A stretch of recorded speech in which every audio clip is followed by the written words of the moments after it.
আসসালামু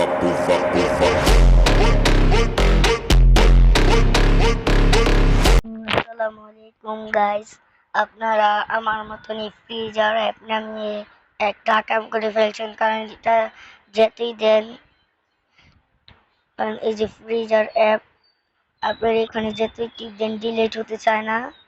তো লড়াচড়া হয় কিন্তু ডিলিট হতে চায় না। সেটা ডিলিট করবেন কিভাবে আজকে আমি দেখিয়ে দেব এবং বলে দেব কিভাবে কি করতে হবে।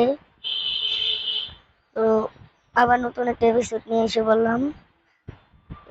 এখন তো যারা লাইক সাবস্ক্রাইব করেন নাই, লাইক সাবস্ক্রাইব করে দেন।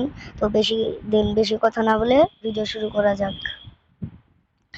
প্রথমেই আপনাদের এভাবে টিপ দিয়ে ধরতে হবে।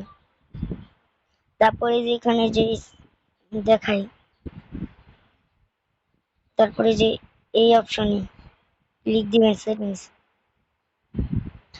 যাওয়ার পর এই যে এই অপশনে ক্লিক করি আমি। এই যে টিপ দিতে হবে। দেওয়ার পর এই যে এখানে যে ফ্রিজার লেখা,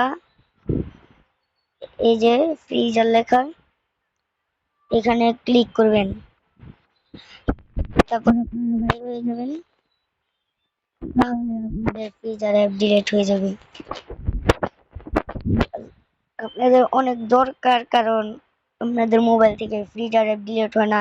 এটা র্যাম কেটে রাখে, 50 র্যাম কেটে রাখে এটা। তার জন্য আপনাদের মোবাইল স্লো কাজ করে। যাদের মোবাইলে নামাই না আছে তাদের জন্য আমাদের এই ভিডিও।